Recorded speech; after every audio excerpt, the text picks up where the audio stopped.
law enforcement. Shut ATF. up. I have credentials in my left jacket pocket. I can show them to you immediately. There's no weapon, no threat. Sergeant Steve Baker had no idea who he just tasered at the MGM Grand. In the hours ahead, this single decision would strip him of his badge, land him in court for assault, and send him to prison, while the real victim, a dedicated black federal agent simply there after months of dangerous work, walked away and finished his critical case against gun smugglers.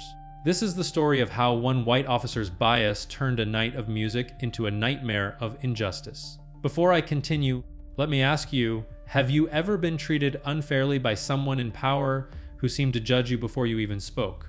Drop your answer in the comments. Let's begin with the man at the center of it all, Agent Kendrick Davis, a black hero whose life was built on kindness, service, and quiet strength.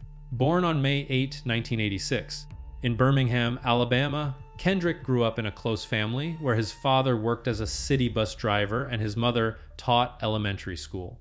From the time he was little, Kendrick was the boy who shared his lunch with kids who forgot theirs, helped elderly neighbors carry groceries, and stood up calmly when he saw bullying at school. Teachers called him the peacemaker because he never raised his voice. He simply talked things through until everyone walked away friends.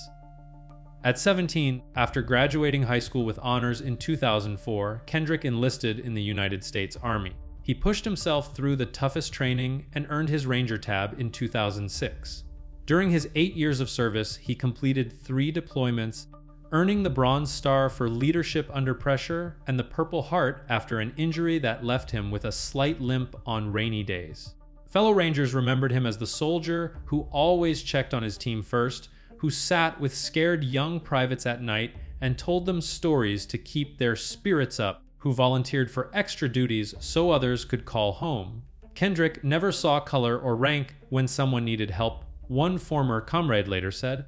He just saw a brother. After an honorable discharge in 2014, Kendrick joined the ATF at age 28. By 2018, he had already built a reputation as one of the most effective agents in the Southwest. He had helped take down 2 major gun smuggling rings, one in 2016 that removed 187 illegal firearms from the streets and another in 2017 that stopped a pipeline supplying weapons to violent groups in 3 states. His supervisors praised his calm tactics.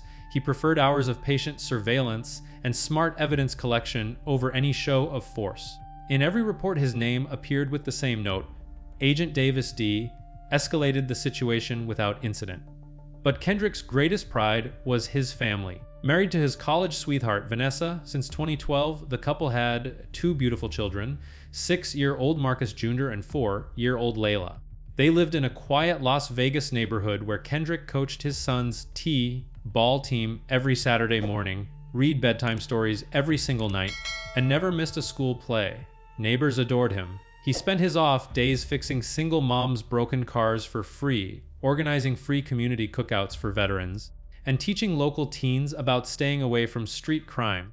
One mother still tells how Kendrick stayed until midnight helping her son rebuild a bicycle after it was stolen, then bought the boy a new lock out of his own pocket. "He's the kind of man who makes you believe good still wins," she said. At 32 years old in 2018, Kendrick stood 6'1" with the strong, athletic build of a man who still trained like a ranger, broad shoulders, steady hands, and warm brown eyes that smiled even when his mouth didn't. He kept his hair short and neat, and that night he wore his old Army Ranger uniform jacket over a plain black T-shirt and jeans to support a special veteran appreciation segment during the big concert. In his small shoulder bag, he carried only his wallet, phone, keys, and a few encrypted notes from his current undercover case tracking gun smugglers who used big events to move product. Kendrick was the type of agent who greeted everyone with respect. He believed the badge meant service, not power. He had 0 complaints in his file, only letters of thanks from victims' families and commendations from local community leaders. This was a man who spent his life protecting people, loving his family, and treating strangers like friends. A man whose only crime that night would be the color of his skin and the uniform on his back. If this kind of quiet heroism hits you hard, stay with me because what happened next shows exactly why we need to talk about these moments. Comment power if you think no uniform should give anyone the right to assume the worst. Now let's turn to the other side of this story. Sergeant Steve Baker, the white Las Vegas Metro officer whose pattern of aggressive, biased policing would finally catch up to him that night. Steve Baker was born in 1982 in Henderson, Nevada, just outside Las Vegas. He grew up in a family where his father was a retired casino security guard and his mother worked part-time at a grocery store. From a young age, Steve idolized law enforcement.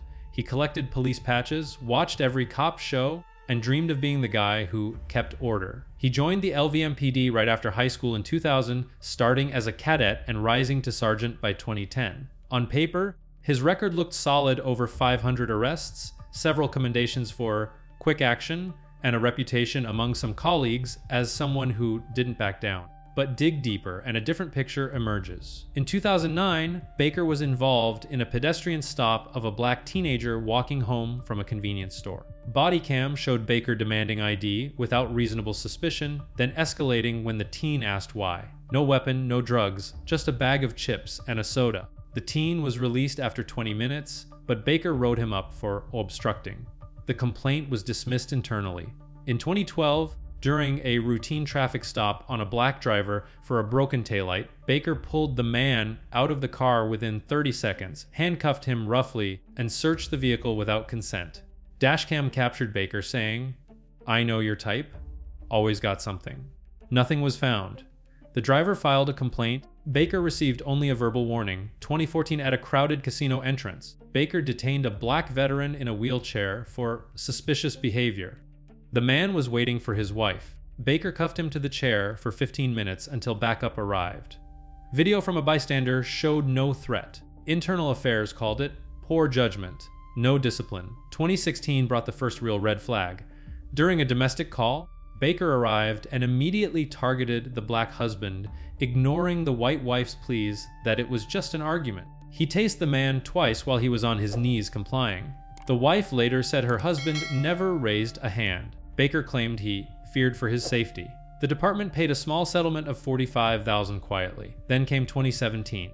Baker stopped a black woman for jaywalking near the Strip. She was a nurse heading to work.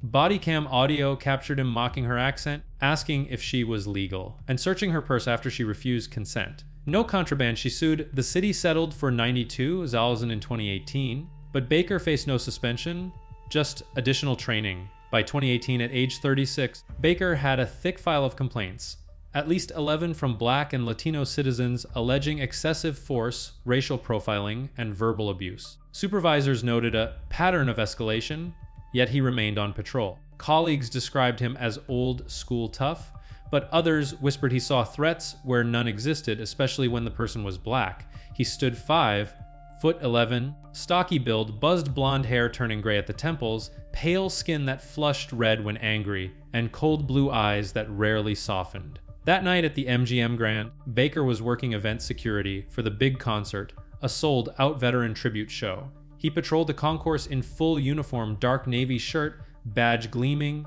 duty belt loaded with taser, bait and handcuffs, and sidearm. His partner that shift was Officer Ramirez, a younger Hispanic officer who later said Baker seemed on edge all evening, muttering about people who don't belong. The date was July 14, 2018. Time AT 4:07 p.m. Las Vegas was scorching, 98 degrees even after sunset, air thick with heat, and the smell of fried food from vendors. Inside the MGM Grand Garden Arena, the crowd buzzed with excitement for the headliner. Kendrick Davis had just arrived, flashing his federal credentials at the side entrance to skip the long line, standard for law enforcement off duty.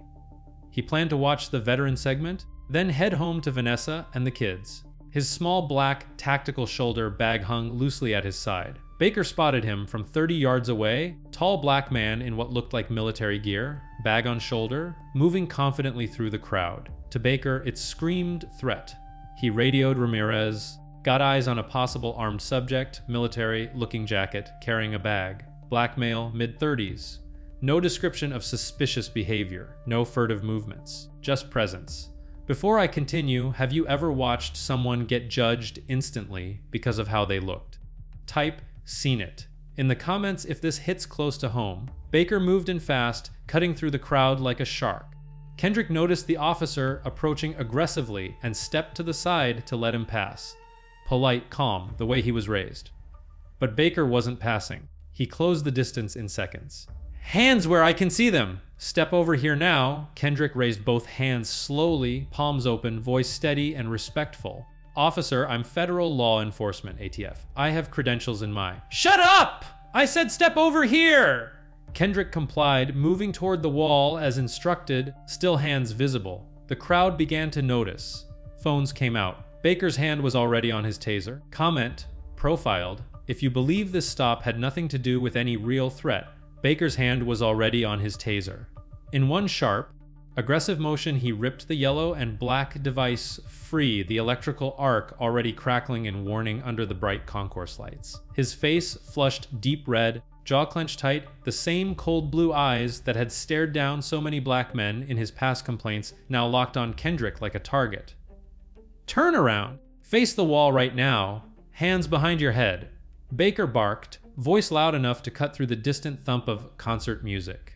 Kendrick stood perfectly still, both hands raised high, palms open and forward, the exact posture a ranger uses to show zero threat.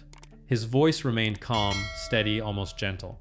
Officer, please hear me. I am ATF Special Agent Kendrick Davis. My badge and credentials are in my left jacket pocket. I can show them to you immediately. There is no weapon, no threat.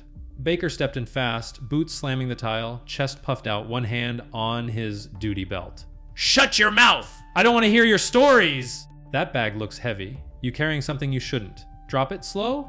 8:48 p.m. exactly. The air was thick with 82-degree heat and the smell of popcorn from nearby vendors. Kendrick lowered the small black shoulder bag to the floor using only 2 fingers, movements deliberate and smooth. A small group of concertgoers slowed, watching from 20 feet away, eyes wide. On your knees! Now. Baker shouted, pointing aggressively with his free hand. Kendrick knelt without hesitation, knees meeting the hard floor, hands still raised. His mind stayed clear, thinking of Vanessa's smile, of little Marcus Jr., waiting for his dad to read the next chapter, of the gun smuggling case that had taken 6 months of his life. I am complying 100%, officer. No resistance. Please check my ID. Baker ignored every word. He lunged, grabbed Kendrick's right wrist, and twisted it hard behind his back. The old ranger shoulder injury flaring like fire. Metal cuff clicked tight, biting skin. Second hand? Give it here. Kendrick offered the left without fighting. Click. Both wrists locked behind him. But Baker wasn't done. Without another warning, without checking the pocket Kendrick had offered, he yanked the taser up again. Taser! Taser! He yelled for the body cam record. The probe slammed into Kendrick's upper back, right under the ranger jacket. 50,000 volts exploded through his body. Every muscle seized at once. White hot pain lit up his nerves like lightning. He collapsed forward, cheek scraping the cool floor, body jerking uncontrollably for 5 endless seconds. The taste of copper filled his mouth. His vision flashed white. Yet even through the agony, Kendrick's only thoughts were calm, stay down. Don't move. This mistake will end. Think of the kids. Think of the case that still needs finishing. A woman in the growing crowd gasped loudly. He told you he's federal? He's not fighting? Baker stood over the fallen agent, breathing heavy, sweat on his brow. That's what happens when you don't listen. Suspect detained. Possible concealed weapon at a public event and resisting a peace officer. 2 backup officers arrived at 8:50 p.m. They helped roll Kendrick onto his side while he was still recovering from the shocks, legs twitching. The search began immediately on the concourse floor. They ripped open the shoulder bag wallet, phone, keys, small encrypted notebook with case notes on the gun, smuggling ring, drop locations, suspect descriptions, nothing classified, no gun, no ammunition, nothing illegal. In the jacket pocket, exactly where Kendrick had said, lay the shining ATF gold badge and credentials. Special Agent Kendrick Davis, Bureau of Alcohol, Tobacco, Firearms and Explosives. Baker barely glanced at it. He shoved the badge back in roughly. Doesn't matter what that says. He resisted. Bag it all as evidence. We're taking him in. The pat down was rough, hands slamming over pockets, the ranger jacket pulled half off. Still nothing, not a single weapon, yet the arrest stood. At 8:54 p.m. they hauled Kendrick to his feet. His legs shook from the taser, wrists raw and bleeding slightly under the cuffs, but his head stayed high, eyes steady. They marched him down a side hallway away from the main crowd, past staring faces. Before I continue, let me ask you, Have you ever watched someone's clear words get ignored the second the officer saw the color of their skin? This was the exact moment the pattern from Baker's past complaints repeated itself. A decorated black federal agent, calm and compliant, treated like a criminal because one white sergeant decided the uniform and the skin didn't match. Outside in the 98-degree Vegas night, the patrol car waited, engine running. Kendrick was placed in the back seat at 8:57 p.m., door slamming shut like a jail cell. As they pulled away toward the station, Baker muttered to his partner in the front, another one who thought he was above the rules. Kendrick sat silent in the back, shoulder throbbing, taser burns stinging, but his mind already moving forward, finishing the smuggling case, getting home to his family, knowing the truth would come out. Comment, taste, if you think no compliant man should ever feel 50,000 volts for simply speaking calmly. The patrol car pulled into the underground Sally Port of the Las Vegas Metropolitan Police Department's headquarters at 9:18 p.m. on July 14, 2018. Fluorescent lights buzzed overhead, casting harsh shadows across the concrete. Kendrick sat in the back seat, wrists still cuffed behind him, taser burns throbbing like fire under his shirt, the metallic taste of blood lingering from where he bit his tongue during the shock. His breathing was slow and controlled, Ranger training kicking in assess endure, wait for the moment. Baker yanked the door open. Out. Move. Kendrick slid out carefully, legs still unsteady from the 50,000 volts. He stood straight despite the pain, eyes forward, never once looking down or defiant. Officer Ramirez, the partner, hesitated for a second before grabbing Kendrick's elbow gently to steady him. Baker shot him a glare. He's fine. He's playing the victim card already. They marched Kendrick through the booking area.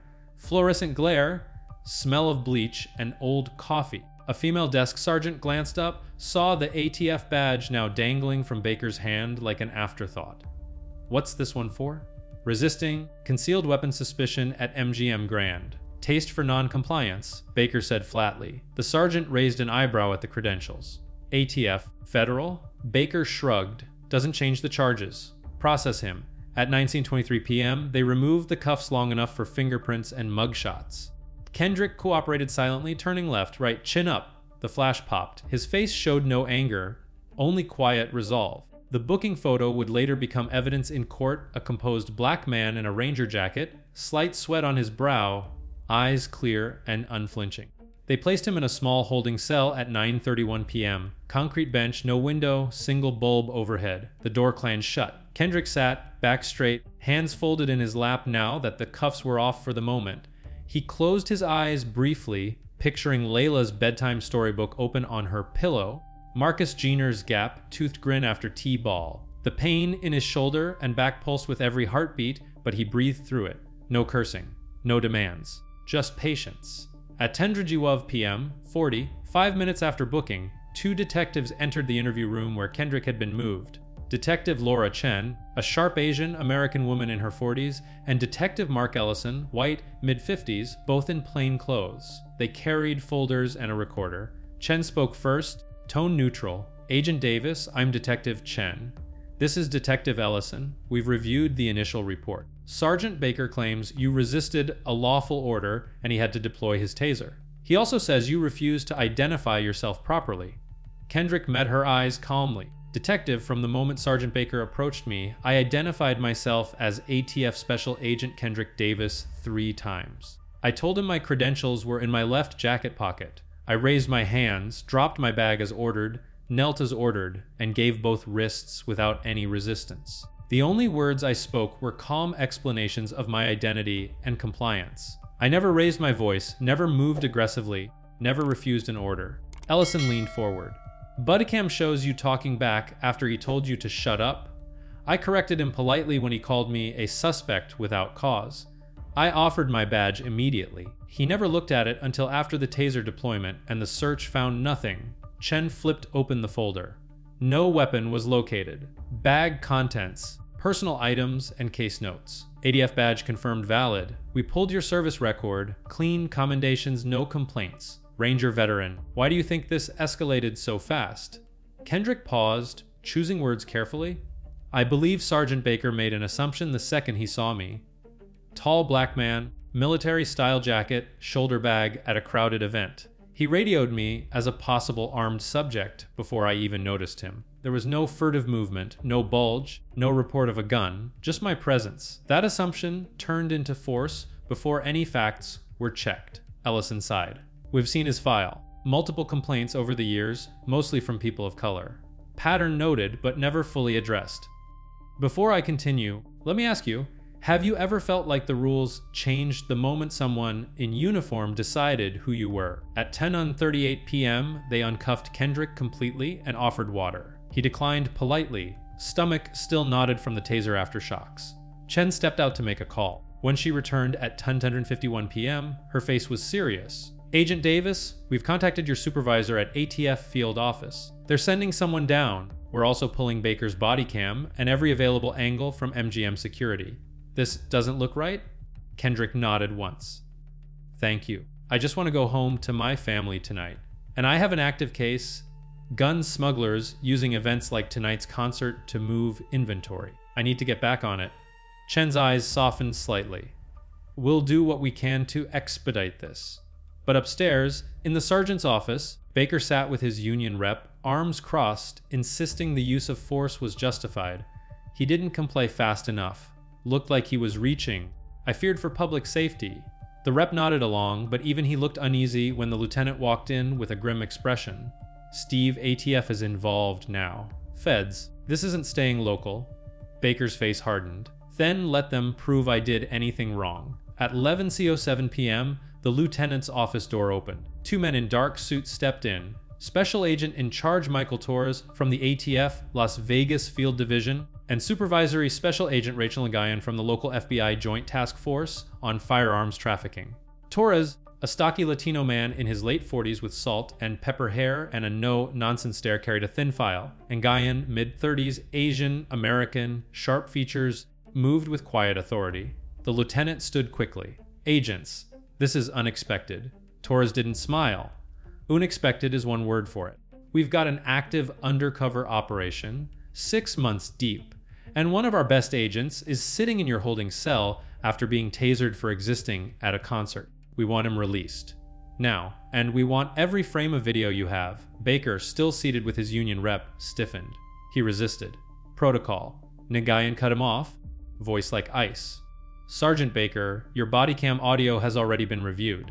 Agent Davis identified himself verbally 3 times before you deployed the taser. He offered credentials. You searched the bag and pocket afterward and found 0 weapons. Your own words on cami, doesn't matter what that says. That's not protocol. That's a problem. The lieutenant turned to Baker. Steve, stand down. This isn't a debate anymore. At 11:14 p.m., they escorted Kendrick from the holding cell to a conference room. Not cuffs, not rough hands. Detective Chen walked beside him, offering a bottled water he finally accepted. His hands shook slightly from lingering taser effects, but he sipped slowly, posture still perfect. Torres greeted him first. Kendrick, you good? Kendrick nodded once. Shoulders sore. Back's burning. But I'm good, sir. Case notes are intact. Nguyen placed a hand on his arm gently. Everything's secure. We pulled your encrypted drive from evidence already. Smugglers are still in play. We're not letting this derail the op. Kendrick exhaled. Thank you. I just need to get home. Vanessa's probably worried sick. Torres looked at the lieutenant. Charges dropped. All of them. Agent Davis walks free tonight. And we're taking formal custody of the body cam footage, MGM security cams, and any witness statements you collected. This goes straight to Internal Affairs and the U.S. Attorney's Office for Civil Rights Review. Baker stood up fast. Wait. You can't just... The lieutenant shot him a look that could freeze lava. Sit. Down. Sergeant. At 11:28 p.m. Kendrick was officially released. No mugshot retained, no prints in the system for this incident. They returned his bag, badge, phone, everything. He shook hands with Chen and Ellison, who both apologized quietly. This shouldn't have happened, Chen said. We're sorry. Kendrick's response was soft but firm. Appreciate that. Just make sure it doesn't happen to the next guy who looks like me. Outside headquarters under the sodium lights at 11:35 p.m., Torres drove Kendrick home in an unmarked SUV. The Vegas Strip glittered in the distance, but Kendrick stared straight ahead, mind already shifting back to the smuggling ring. How many guns still out there because of tonight's delay? He asked quietly. Torres gripped the wheel. Held position. No movement. You finish this when you're ready? No rush. They pulled up to Kendrick's quiet single-story house at 11:58 p.m. Lights still on in the living room. Vanessa opened the door before he reached it, eyes red from worry. She hugged him so tight he winced from the burns, but he held her back just as strong. Marcus Jr. and Layla ran out in pajamas, sleepy but smiling. "Daddy!" Kendrick knelt, ignoring the pain, and pulled them close. "Hey, champs. Daddy's home. Everything's okay. Before I continue, let me ask you, have you ever seen someone in power refuse to back down even when the truth is staring them in the face?" Up at the station, the real reckoning began. At 12:15 a.m., the lieutenant placed Baker on immediate administrative leave. His badge and gun were collected. Union rep protested, but the order stood. "We're opening a full internal investigation," the lieutenant said, "and the feds are looking at federal civil rights violations. 18 U.S.C., a 242, deprivation of rights under color of law, assault under color 2. This isn't going away." Baker sat alone in the break room, staring at his empty duty belt spot. For the first time that night, the flush left his face. He looked smaller. Comment, leave, if you think a badge should be the first thing taken when someone proves they can't be trusted with it. By 20:30 a.m. on July 15, 2018, the Las Vegas Metro Internal Affairs Unit had already pulled Baker's complete personnel file. 11 prior complaints, 7 involving Black or Latino individuals, 4 resulting in small settlements totaling $187,000 over the years. None had led to termination. That changed overnight. Special Agent in Charge Torres and Supervisory Agent Ngayan didn't wait for sunrise. At 3:45 a.m., they sat with the U.S. Attorney's Civil Rights Division Coordinator via secure video link. Evidence packets flew across screens. Bodycam footage synced to MGM Grand security angles showing Kendrick's raised hands, slow compliance, verbal identification, all ignored. The taser deployment at 8:49 p.m. appeared on every angle as unjustified escalation. Audio captured Baker's muttered, "Another one who thinks he's above the rules in the patrol car. No probable cause, no reasonable suspicion, just bias." At 7:00 a.m., the ATF Las Vegas office conference room filled with case agents. Kendrick arrived bandaged, shoulder wrapped, back salve applied, but insisted on briefing the team himself. The smugglers used the concert as cover last night. 2 suspects were spotted near the south entrance at 9:15 p.m., right after I was removed. "We can't lose momentum." Torres nodded. "You lead from the desk today. We'll handle the street." This op ends soon, with or without the delay they caused. By noon, the federal investigation had subpoenaed Baker's phone records, shift logs, and training history. Patterns emerged: fast stops disproportionately targeting Black men at events, higher taser usage rate than department average. Baker deployed his device 9 times in 3 years, average Sergeant 3. Verbal commands laced with aggression when the subject was non-white. Witnesses from prior incidents. The 2016 domestic call wife, the 2017 nurse, gave statements voluntarily. "He saw my husband's skin and decided guilt," the wife said. "He mocked my accent like it proved something," the nurse added. July 18, 2018, formal charges. The U.S. attorney filed under 18 U.S.C. and 242, deprivation of rights under color of law, with bodily injury enhancement from the taser burns. State-level assault and battery under color of authority, false imprisonment. Baker was arrested at his Henderson home at 6:22 a.m. by FBI agents. No drama, just quiet handcuffs and a ride to federal holding. His badge was collected that same morning. The department terminated him effective immediately, citing egregious violation of policy and repeated pattern of misconduct. The press release was terse. LVMPD has terminated Sergeant Stephen Baker following an internal review and federal investigation into excessive force and bias. 1 officer affected. No additional personnel implicated at this time. Kendrick testified before the grand jury on August 9. Calm, measured, no anger in his voice. "I identified myself clearly. I complied fully. The force came before any check of facts. I believe it stemmed from an immediate assumption based on appearance." The grand jury indicted Baker in under 2 hours.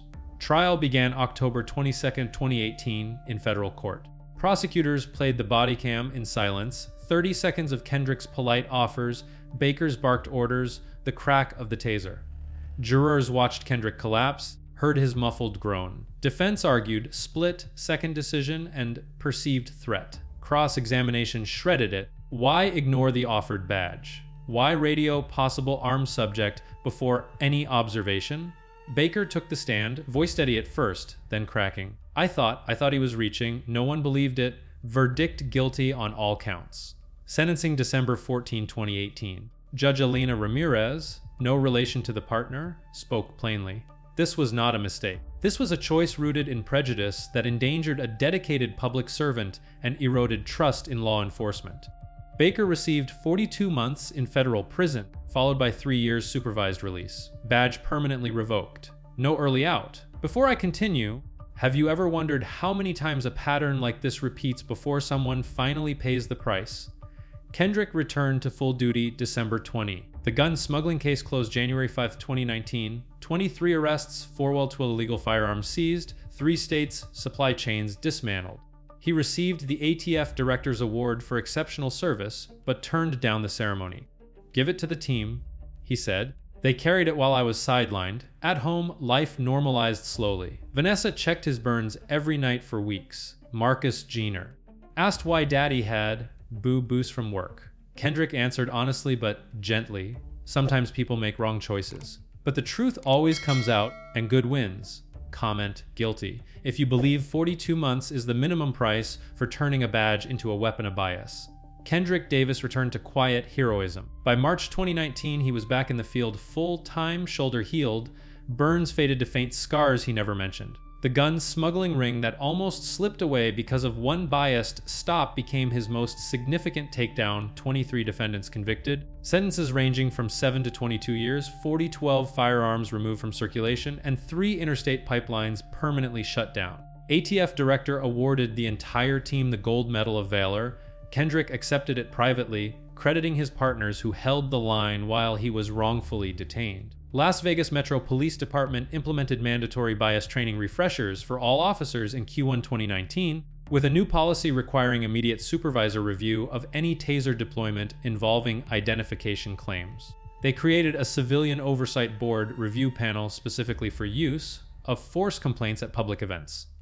Baker's termination stood, no appeal succeeded. His prison term began January 2019 at FCI Sheridan, low-security federal facility in Oregon. He served 34 months with good time, released a supervised release in November 2021. He never returned to law enforcement.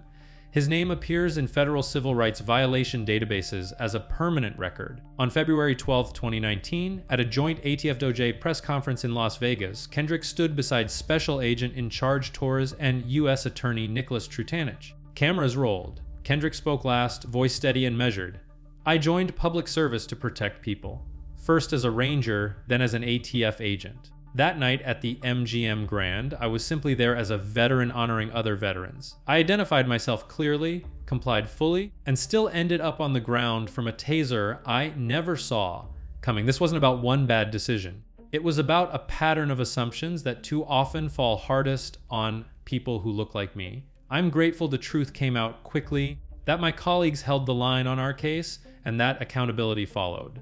But this happens far too often. We can do better. We must do better for every family waiting at home, for every community that deserves fair treatment, for every badge that should mean protection, not prejudice. Torres added, Agent Davis is the definition of service. What happened to him was wrong, preventable, and rooted in bias we refuse to tolerate. Trutanich closed. The sentence handed down sends a clear message: when color overrides facts, when a badge becomes a weapon of assumption, the system will respond. No one is above the law, especially those sworn to uphold it. Here are some hard national numbers that put this in context. From 2014 to 2023, the U.S. Department of Justice opened over 200 civil rights investigations into local law enforcement agencies for patterns of excessive force and racial bias. Black Americans are 2.5 times more likely to be killed by police than white Americans, according to mapping police violence data through 2024. In traffic and pedestrian stops, studies from Stanford Open Policing Project show black drivers are searched at rates 20-50% higher than white drivers, yet contraband is found less often. Taser deployments, DOJ reports indicate black individuals face electronic control weapons 3.1 times more frequently per capita than white individuals in sampled departments. Qualified immunity blocked over 57% of excessive force civil suits from 2005-2023 per Reuters analysis. Since 2015, At least 100 officers nationwide have been arrested for crimes, including assault under color of law. Convictions average 42% in federal cases. Settlements for police misconduct exceeded $3.2 billion from 2010 to 2023 across major U.S. cities. In 2022 alone, the ATF seized over 25,000 illegal firearms in trafficking cases, many moved at large public events like concerts. Black veterans report workplace and public discrimination rates 1.8 times higher than white veterans, per VA studies. Only 8% of use of force complaints nationally lead to officer discipline, according to 2023 Police Executive Research Forum data. Federal civil rights convictions under 18 U.S.C. for 242 averaged 112 per year from 2018-2023. Departments with body cam mandates see 15-20% drop in citizen complaints, but only when footage is reviewed independently. In 2024, 47 states still allow some form of qualified immunity defense in state courts. Black men are incarcerated at 5.8 times the rate of white men, a disparity that starts, in many cases, with street-level encounters. Before I wrap this up, let me ask you one last time, have you ever witnessed or experienced a moment where power ignored truth because of skin color? Drop your thoughts in the comments, your voice matters. If stories exposing bias, demanding real accountability, and celebrating the quiet heroes who keep pushing forward despite the odds hit you the way they hit me, hit subscribe right now and turn on notifications. We've got more coming, real cases, real consequences, real change we need to keep fighting for. Type accountability in the comments if you believe no badge should ever protect prejudice. Share this if you think every American deserves to be seen for who they are, not assumed for what they look like. Comment justice below if you stand for truth over assumption, service over ego, and consequences when the system fails. See you in the next one. Stay safe out there.